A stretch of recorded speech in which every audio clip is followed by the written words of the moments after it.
I'm joined by Dr. Kurtis Martin, who's a prominent cosmetic surgeon here in Cincinnati. Welcome to the program. How you doing, Doug? I'm doing great. Thank you for appearing with us. Sure. I love having him on the program because he gives us so much insight in a lot of different areas that everyone has questions about. And one of the things that clients bring up to me, I train a lot of women, and a lot of women are concerned or curious about the differences between a breast lift and a breast augmentation. Can you kind of give us a little insight on that? Sure. Well, we get a lot of questions about this. After they've had babies, they get droopy breasts, they get deflated breasts. Do I need a lift? Do I need an augmentation or an enlargement, or both? Okay. And basically, if you are very, very droopy, you are going to need a lift no matter what. The implant will not actually lift you up.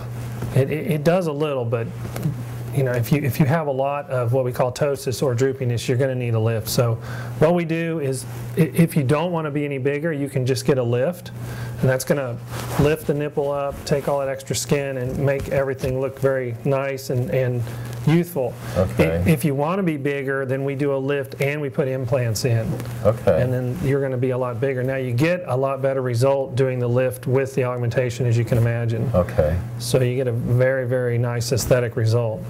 And the lift is usually with a woman that's either aging or had children or both? Most of the time, Okay. or overweight. Okay. With a lot of stretching and the heavy breasts. Okay.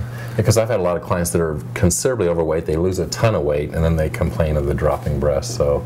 Right, and that ties in, I get this a lot from other trainers and patients. There is a little misconception there about having loose skin, that, oh, if I just work harder, I can work it off.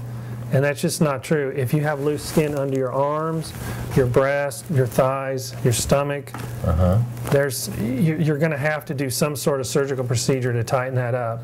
Okay. The working out's great. It's great that you're in good shape, because you're going to see the muscular definition, and that's great. Right. But unfortunately, you just keep working out. It's not going to do anything for the skin. You can tone the muscle, but you can't tone the skin. Yeah. Right, and I use the analogy, of course you wouldn't know anything about this about bodybuilders.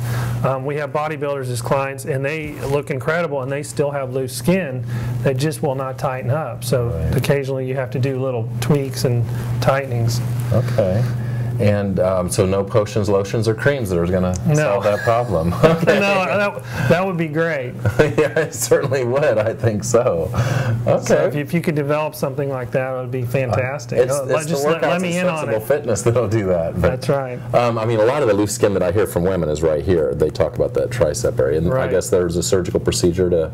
Right. You can either do just liposuction, which if they have some fat will actually contract the skin up, or you have to do an arm lift. Where we take the skin out and lift it up and tighten it. Is there a considerable amount of scarring with the arm lift? Well, unfortunately, you're going to have a scar from the elbow into the armpit, and that's just unavoidable at this time with the technology. But generally, you put it so it's hidden, so from the front or the rear, you really won't see it. Okay. But yeah, so hopefully you just can do the liposuction. We have 2 little poke marks. Right. Well, good which is a lot better. If you're interested in this procedure, or if you have questions for Dr. Martin, feel free to contact his office. The number's there on the screen. Or, of course, you can get a hold of him through our website, which is sensiblefitness.com. But he's more than happy to take a look at you and help you with any issues that you might have. I appreciate you being Doug, thanks. kind enough to be on our show. We'll have you back here soon. All righty, no problem. Thanks again.